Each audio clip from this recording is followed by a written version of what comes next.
A pasar a un tema que ayer se comentó muchísimo en el país en diferentes ámbitos. Fue agenda, evidentemente, de muchas de las charlas de los futboleros, de los políticos, etcétera, etcétera, etcétera. Estoy hablando de la imputación por parte de la justicia de Perú al economista Eduardo H. Por presunto lavado de activos. Digo presunto porque esta imputación no implica todavía de que sea efectivamente culpable. Esta información surge a través de una investigación que hizo nuestro colega Eduardo Preve de M24. Le queremos agradecer la gentileza primero de que se preste al diálogo con nosotros. Seguramente le llevó bastante tiempo porque debió conseguir elementos vinculados a la carpeta investigativa, obviamente, y bueno, y aspectos que han originado que la justicia de Perú haya imputado al economista Eduardo H., que cumple diferentes roles aquí en nuestro país, que en este momento se encuentra en Porto, en Portugal, que yo charlé con él ayer, tuve la oportunidad, lo llamé por teléfono y me atendió. Está en Porto, sé que contrató a Gustavo Bordes y a Fagundes en el ámbito local como abogados. Y me dijo que está retornando el fin de semana y que seguramente la próxima semana se va a prestar al diálogo también con nosotros. ¿Qué tal, Eduardo? Cordial saludo. Bueno, bienvenido. Julio Ríos por acá con los muchachos. Un gusto de tenerte con nosotros. Muchas gracias por acceder a esta nota. Bueno, ¿qué tal, Julio, y a todos los compañeros de La Voz del Fútbol? Medio extraño y atípico para mí estar de este lado, porque suelo ser como ustedes, estar del otro lado investigando y buscando, hurgando. Pero bueno, accedí porque conozco que es complejo. Yo hace 2 meses y medio que estoy trabajando este tema. Por supuesto que no ha sido fácil, porque vos ponete a pensar un poco que te llama, o sea, mi caso, que he hablado con 3 fiscales de Perú que están investigando el caso, y claro, no es fácil. Lo llama un periodista de Uruguay por el caso Lavallato, a ver si hay uruguayos involucrados. En principio le genera cierta desconfianza. Tuve que recurrir a diferentes fuentes como para decir, bueno, ok, es Eduardo Preve, un periodista de investigación de Uruguay. No, porque imagínate también de este lado un fiscal uruguayo que lo llama un periodista de Perú para preguntarle de un caso de investigación que para dimensionar un poco en Perú, no es un caso solo aislado. La Fiscalía de Perú hizo un equipo especial para investigar todas las causas de Lavallato, y hay un fiscal general que se encarga de todas las causas, y después tienen 4 turnos diferentes integrados por fiscales provinciales y fiscales adscriptos investigando. Pero ¿y por qué tanta magnitud? Digo, antes de llegar al caso de Eduardo H., bueno, porque hay que fijarse que en Perú todos los últimos expresidentes de Perú, desde Ollanta Humala, Pedro Kapuscinski, Alejandro Toledo, Alan García, y hasta Alan García, que se quitó la vida cuando lo fueron a detener, todos están salpicados y están presos por este caso. Incluso estuvo un tiempo preso Keiko Fujimori, que es la líder de la oposición de Perú.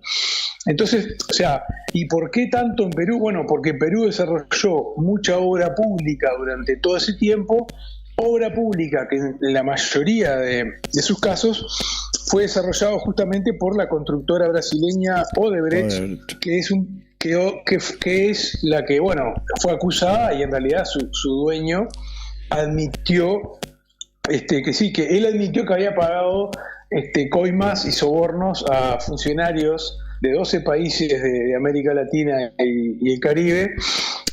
El abogado de Odebrecht en realidad dijo que eran $2.000 millones que había pagado a unos 1.000 funcionarios de diferentes gobiernos. Y una cosa curiosa para empezar a comentar era que Odebrecht, en su estructura, había armado, cuando empezó con esto en 2001, cuando empezó a repartir los sobornos, armó un departamento que se llamaba Departamento de Operaciones Estructuradas, que era conocido vulgarmente como el Departamento de los Sobornos o el Departamento de Compra de Voluntades.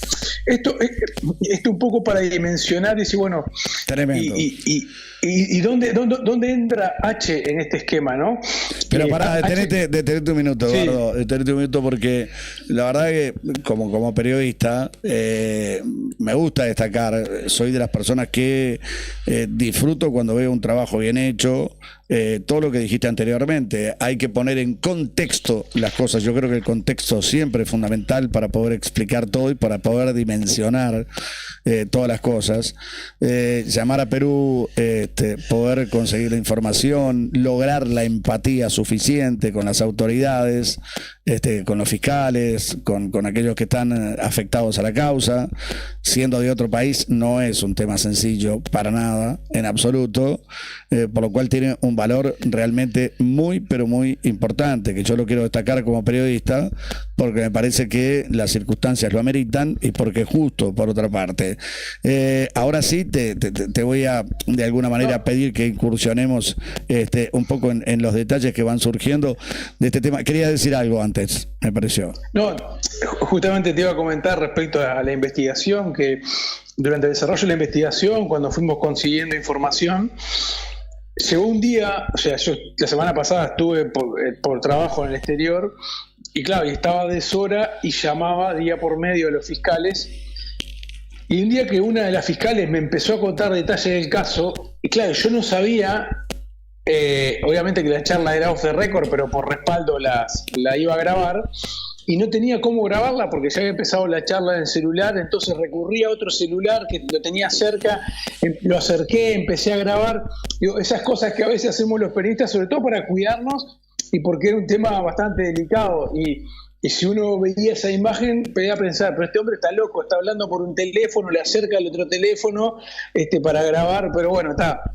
Son esas cosas que hacen parte de la investigación y quizás es el backstage que la gente no conoce, solo termina diciendo, bueno, acá se sabe que hay una causa. Y yendo directamente al grano, ¿por qué es que el nombre de Eduardo H. surge ahora? Para antes de meterte en esa historia, te pido un instante, si sos tan amable, Eduardo. Sí. Para explicarle un poquito a la gente, ¿no? El lavallato quiere decir lavar autos. Exacto. ¿Y por qué se llama lavallato esta causa? Porque en 2014, cuando empezaron las actuaciones de la Policía Federal en Brasilia, esto fue una causa que se originó en Brasil, primero vinculado a Petrobras, por el pago de coimas a funcionarios de Petrobras, para justamente que Odebrecht tuviera las obras que tenía que hacer Petrobras. Los primeros allanamientos se hicieron en unas estaciones de servicio de Brasilia, donde justamente lavallatos, o sea, donde se producían, eran estaciones de servicio de lavado de autos, que ahí fue donde se empezó a hacer los primeros lavados de capitales. Digamos, era bastante menor el monto, después la ingeniería se fue sofisticando, pero por eso es que se llama lavallato, porque se origina ahí en Brasilia en los primeros allanamientos a unas estaciones de servicio que justamente lavaban autos en esos lugares, ¿no? O sea, el nombre viene de ahí. Es un tema curioso porque la verdad uno sintió mucho hablar del lavallato y el lavallato, claro, es una expresión en portugués del lavado de autos. Que bueno, que vos explicarás ahora en una investigación que se reactualizó en el 2021, que también estamos hablando de $2.000 millones para 1.000 funcionarios. En cualquier escuela del país, esto es $2 millones por persona. Sí.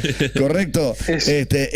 Y que involucra dinero en efectivo, pero también involucra propiedades y una serie de cosas que muchas veces complicaron a determinados dirigentes políticos. Las obras públicas es evidentemente un plato apetecible para los dirigentes corruptos, porque normalmente ahí es donde está la plata y ahí es donde en definitiva se puede hacer muy buen dinero. Eso pasa en cualquier país del mundo o en la mayoría de los países del mundo, básicamente de esta parte del mundo. Pero bueno, sigamos ahora con el hilo conductor que desemboca precisamente en el tema que nos atañe, que es el del economista Eduardo H.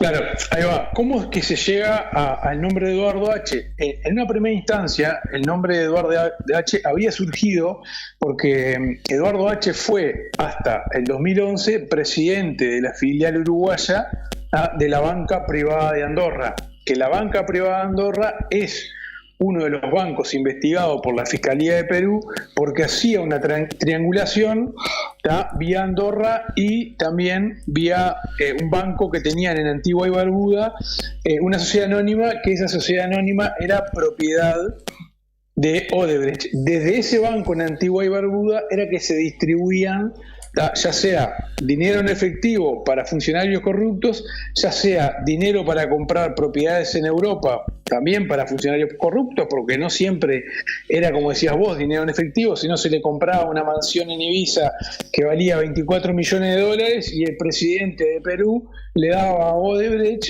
la posibilidad de hacer todo el gasoducto de una región de Perú. Entonces, H fue hasta el 2011 presidente de la filial uruguaya del Banco Privado de Andorra. Que ahí no aparecía Eduardo H en todos los correos electrónicos que terminaron involucrando en su momento a Betingo Sanguinetti, quien fue imputado, sí, por el pago de coimas. Recordemos, Betingo Sanguinetti fue interrogado en Uruguay, Betingo Sanguinetti fue interrogado en Andorra y allá sí estuvo en prisión un tiempo justamente por esta misma causa. ¿Qué fue lo que pasó? ¿Qué es lo nuevo y por qué se involucra H en la maniobra? El año pasado, en el 2021, la Fiscalía de Andorra firma un acuerdo nuevo de cooperación con la Fiscalía de Perú y a partir de allí, del intercambio de información, es que surgen nuevos circuitos de correos electrónicos, nuevos circuitos de mails, donde aparece el economista Eduardo H, ya sea copiado o en alguno de esos mails dando instrucciones de el pago de dinero a determinadas personas. Esas personas son las que están involucradas en el pago de coimas. Acá no estamos hablando que Eduardo H en realidad pagaba coimas a los funcionarios peruanos, al presidente peruano o a exfuncionario de Perú.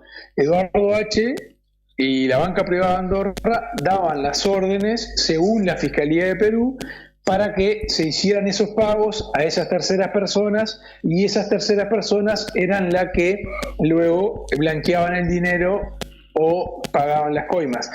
¿Qué es lo que entiende? Y acá entramos en qué es lo que entiende la Fiscalía de Perú. Entiende que H flexibilizó las normativas de este banco en Uruguay, o sea, de la filial de la banca privada de Andorra, para poder dar facilidades a Odebrecht y de esa forma que la constructora brasileña lograra efectuar transacciones y transferencias bancarias a otros bancos offshore para el pago de coimas. Por eso es que el delito que le imputa la Fiscalía de Perú, la Fiscalía, todavía falta tomar la decisión el Poder Judicial de Perú, lo está imputando por lavado de activos, porque también entiende la Fiscalía de Perú que H favoreció la flexibilización de las normas para que funcionarios públicos peruanos y terceros vinculados a estos funcionarios públicos abrieran cuenta en Andorra.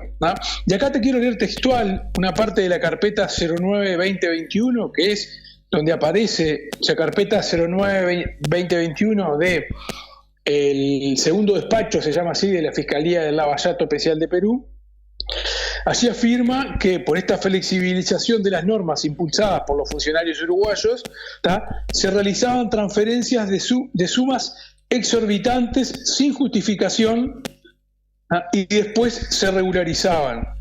Según la Fiscalía de Perú, se cruzaban mails y correos electrónicos donde los funcionarios uruguayos explicaban la captación de clientes de Odebrecht para facilitar este sistema. Cuando digo sistema, este sistema de pago de sobornos, coimas, compra de voluntades, ¿no? Supuestamente, según la Fiscalía de Perú, en esos correos electrónicos se daban las instrucciones para la triangulación del dinero, ¿no? Eso es lo que sostiene la Fiscalía de Perú. También sostiene, o sea, por un lado, por eso es lo del lavado activo, también la Fiscalía de Perú sostiene que por cada transacción de esa, los funcionarios uruguayos recibían el 1% de comisión. ¿Ah? ¿Y en qué está hoy la Fiscalía de Perú? Ujú. Está en la búsqueda de ese 1%, ¿dónde fue a parar? Si efectivamente hubo un incremento patrimonial en Uruguay de las personas involucradas en el caso, si existen a nivel de sociedades anónimas que no sean en Uruguay, sino en otros lugares del mundo, sociedades anónimas a nombre de estos funcionarios uruguayos que puedan haber depositado el dinero ahí. Y bueno, eso sería como una segunda etapa de que buscaría el enriquecimiento ilícito o el enriquecimiento por dinero obtenido de forma ilegal. Esto es lo que sostiene la Fiscalía de Segundo Despacho de Perú, ¿no? Que está a cargo de la doctora, que una fue las que hablamos, la doctora Giovanna Mori, ¿no? Por esta causa, si finalmente el Poder Judicial de Perú entiende que H es responsable, puede enfrentar una pena de hasta 15 años de prisión en Perú, ¿no? Esto también hay que dejarlo en claro, que el juicio se va a desarrollar en Perú. Una pregunta que le hacíamos a los fiscales de Perú era, bueno, pero H puede declarar de Uruguay, y ellos entienden que H tiene que ser sometido a la jurisdicción de la justicia peruana, ¿no? Claro que, por ejemplo, a diferencia de lo que hizo la fiscal con Betingo Sanguinetti, que si mal no recuerdo, la fiscal viajó a Andorra, en el caso del economista Eduardo H., la fiscal pretende que sea el propio H el que viaje a Perú y no que ella venga a Montevideo. Exactamente, y en ese caso también le preguntamos de por qué esa diferencia, porque ella, en su momento, junto con otro fiscal, creo que es José Domingo Pérez, viajaron tanto a Montevideo como a Andorra para interrogar a Betingo Sanguinetti. Y la diferencia que nos hacía la fiscal era que en el caso de Betingo Sanguinetti, cuando viajaron a interrogarlo, era porque estaba en etapa de investigación, o sea, en etapa de recolección de pruebas contra Betingo Sanguinetti. Ella entiende que en el caso de Eduardo H. ya poseen la información o la prueba suficiente como para pedir esta imputación que ha pedido por lavado de activos. Por lo tanto, ella es lo que está descartando, es que ese equipo especial de la Fiscalía de Perú viaje a Uruguay para interrogarlo, porque dice que eso se hace en la etapa de investigación. Ella nos decía que ya ha desarrollado esa etapa de investigación gracias a la cooperación con la Fiscalía de Andorra, y que ahora lo que busca determinar es qué responsabilidad le cabe a H en esta red de operadores que pagaban esas millonarias coimas de Odebrecht, ¿no? Esa es la diferencia que nos hacía la fiscal, sí. Eduardo, hay otras dos mujeres que están involucradas en el tema también, que cumplían funciones administrativas en la banca de Andorra, ¿no? Exacto, las otras dos también están investigadas por la misma causa. Se trata de María Gasso y de Mercedes Araujo, que según nos informaban desde la Fiscalía de Perú, cumplían funciones administrativas. También la Fiscalía va a tratar de determinar sus responsabilidades, porque en el último caso, si vamos a la letra fría, Betingo Sanguinetti también cumplía funciones administrativas. En el caso de Betingo, la diferencia que existió, fue que él viajó en su momento a Andorra, y ahí fue que se reunió con los directivos de Odebrecht, donde se habría acordado este esquema que posteriormente se ejecutó desde Uruguay. Por eso es que Betingo fue imputado con prisión en Andorra, y bueno, y luego el doctor Jorge Barrera, que creo que era su abogado defensor, logró que sea liberado y trasladado a Uruguay. Después, lamentablemente, Betingo falleció el año pasado de un problema cardiovascular, ¿no? Pero bueno, esto es un poco... H sostiene que él es inocente, obviamente, sostiene que esto es una confusión. Ella designó un abogado en Perú que se llama el doctor Julio Carrión, que ha interpuesto algunos recursos, o sea, ha pedido, por ejemplo, la posibilidad de que H declare a través de lo que son vía Zoom, que a veces se recurren a esa plataforma.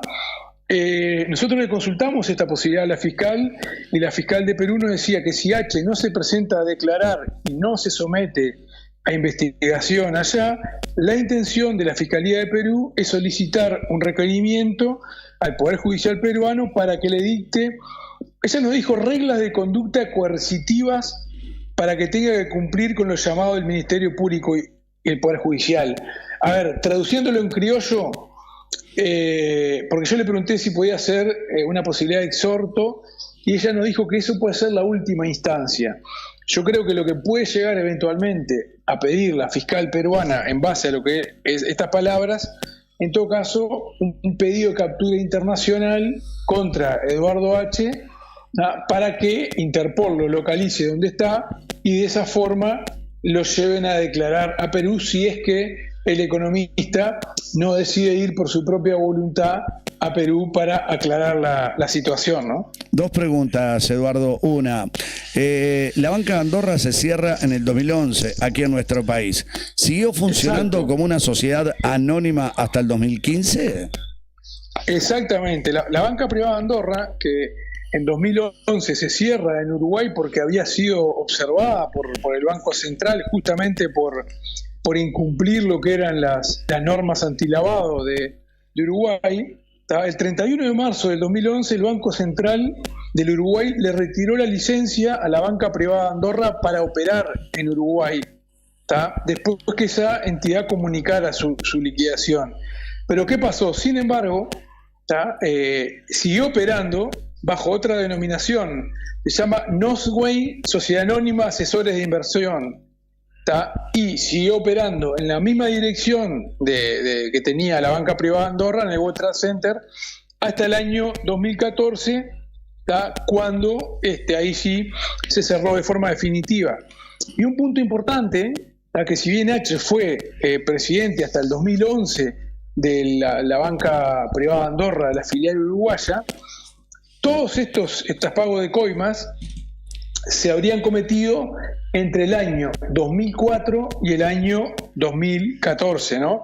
De hecho, de los primeros presidentes involucrados, está Alan García, que se quitó la vida, Alejandro Toledo, que ahora acaba de ser extraditado a Estados Unidos a Perú, Pedro Kapuscinski, que también está en prisión, Ollanta Humala, que también está en prisión, y tantos otros funcionarios de Perú que han sido involucrados en la causa. No, y un dato es, Perú es uno de los 12 países en los cuales Odebrecht pagó coimas. Quizá, y desconocemos, no lo podemos afirmar, si en otros países también se utilizó la misma maniobra a través de la banca privada de Andorra para el pago de coimas, ¿no? Recordemos que, por ejemplo, en Panamá se llevó adelante una investigación, se involucró a otras personas uruguayas en ese esquema de corrupción, pero no avanzó. La esposa del ministro de Educación, Pablo de Silveira, Maya Securel,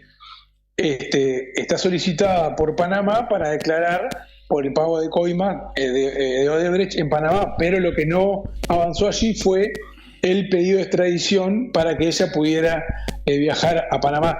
O sea, como que no estamos hablando únicamente de un caso aislado, sino de toda una ingeniería que se montó para el pago de coimas, como lo comentaba hoy, ¿no? A unos 1.000 funcionarios de diferentes gobiernos de la región.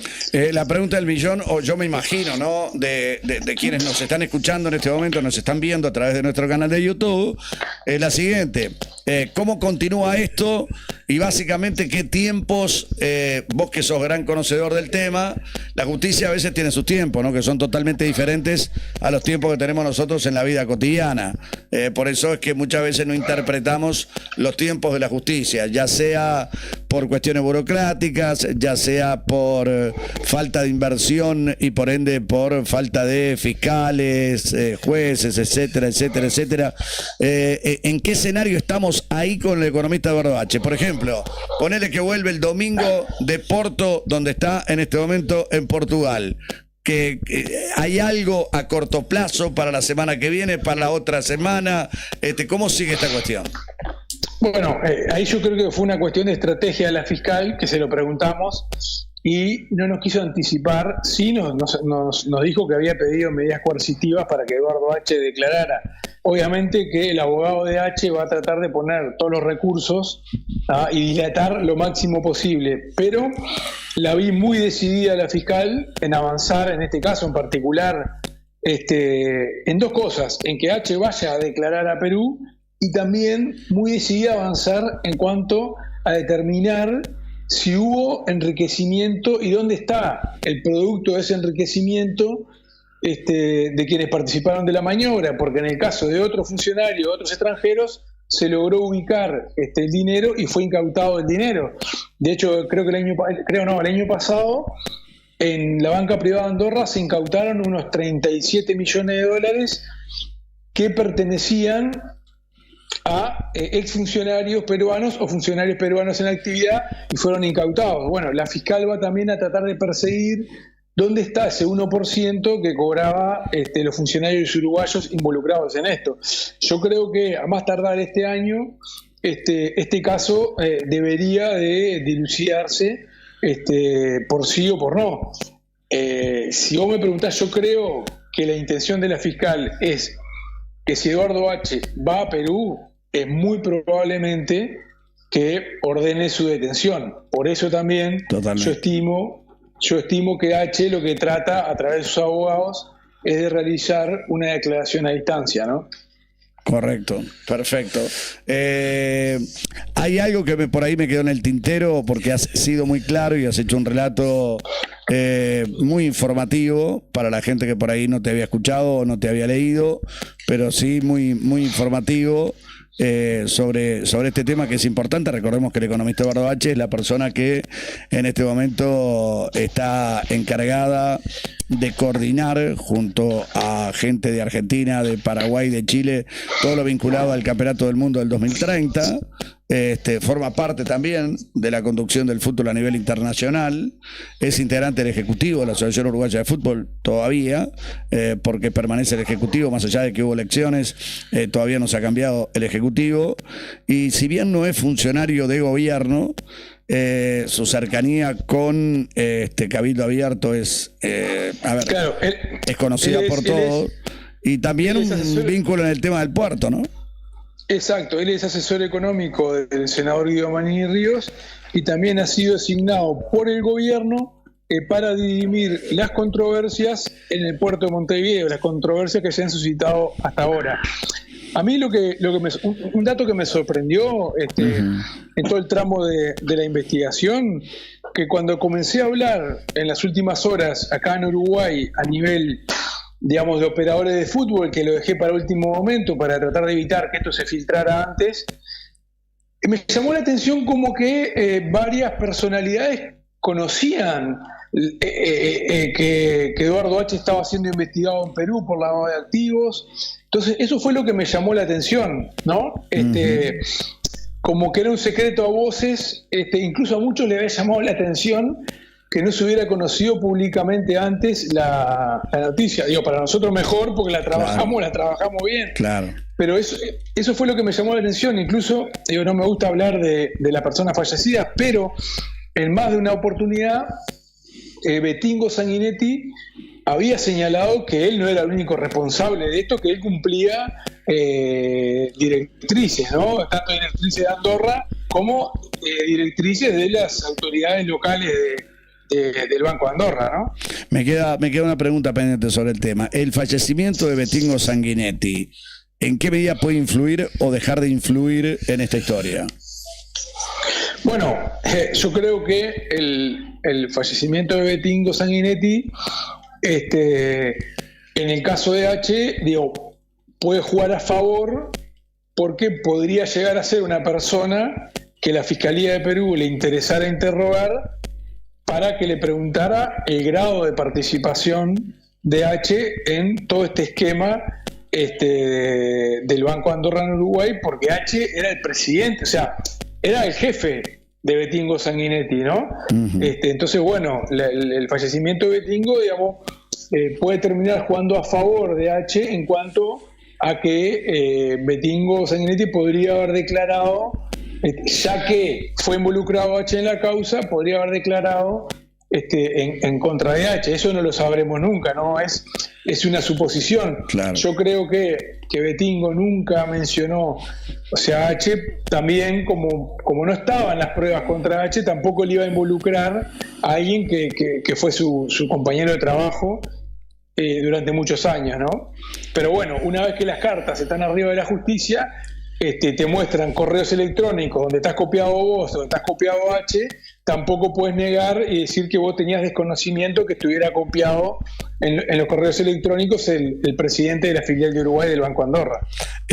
La última, más allá de que ya lo rozaste al tema, hasta el momento esta fiscalía vinculada al lavallato en Perú no ha emitido ninguna orden ni ha pedido a la autoridad de justicia mayor en Perú ninguna orden para que el economista Eduardo H. efectivamente se haga presente en Perú. No, todavía no. Sí ha sido notificado H de la causa en su contra en Perú. Correcto.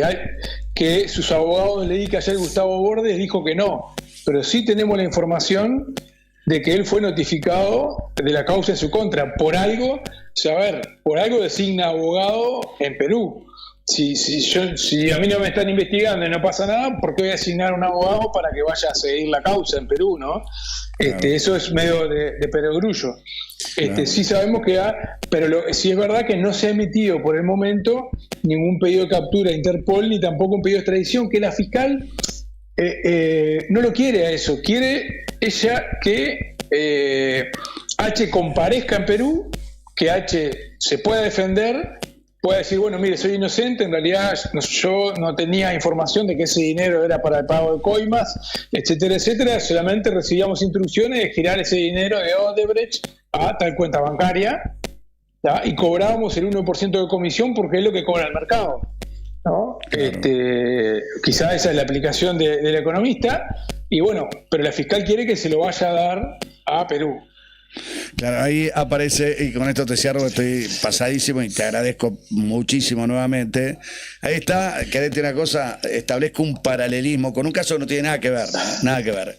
El tema, el caso de Dani Alves, cuando se estableció una estrategia para que Dani Alves fuera a Barcelona, después de lo que había sucedido en la discoteca, y simplemente se le comunicó en aquel momento que no, que fuera, que había una denuncia. Como un testimonio que fuera a declarar. Sí. Exactamente, que fuera a declarar. Ojo, por un manoseo, lo que no era un detalle menor, sí, pero estábamos lejos de una violación, ¿correcto? ¿Qué es lo que te quiero decir con esto? ¿Qué es lo que te quiero decir con esto? Que tampoco se puede descartar que en este caso haya una estrategia por parte de la Fiscalía peruana para que haga acto de presencia, simplemente con el afán de defenderse y de aclarar cosas en Lima, pero que pueda existir más información de la que conocemos o de la que tenemos, y por ahí si va a Lima puede terminar complicado. ¿Me explico lo que quiero decir? Exactamente, sí, puedes entrar por una puerta y no salir por la misma puerta. Claro. Eso es, por eso también yo creo que la Fiscalía de Perú está jugando con esto, jugando en el buen sentido, ¿no? Diciendo, bueno, tengo esto, parece no ser mucho, son unos correos electrónicos. Cuidado, Agustín Sanguinetti terminó en prisión por los mismos correos electrónicos, y la única diferencia que tenía era esa reunión que tuvo en Andorra con los ejecutivos de Odebrecht, ¿no? O sea, esa es la única diferencia. O sea, la prueba sería la misma que se usó contra Betingo, a diferencia de que H no participó en su momento de la reunión con los ejecutivos de Odebrecht en Andorra, y sí participó Betingo Sanguinetti, ¿no? Muy bien, bueno, Eduardo, te mandamos un cordial saludo, te agradecemos nuevamente la gentileza que has tenido, y ha sido un relato muy ilustrativo, evidentemente, y muy minucioso para la gente que en definitiva es para quienes trabajamos. Te felicitamos por el trabajo periodístico, te mandamos un cordial saludo. Gracias, Julio, un saludo a todos ustedes. Chao, que lo pases bien. Ahí estaba Eduardo Preve. Bueno, todos los detalles, ¿no? Todos los detalles. Vuelvo a reiterar, aquí hay una imputación. La imputación no quiere decir que efectivamente sea culpable del tema. Yo estuve hablando por interno con Eduardo H. Él se considera inocente y dijo que de hecho va a dar la cara. Va a venir la próxima semana, y que también va a venir aquí a este estudio a hablar sobre este tema. Así que bueno. Pero un estado de situación con todos los detalles. Todas las campanas, como siempre pretendemos.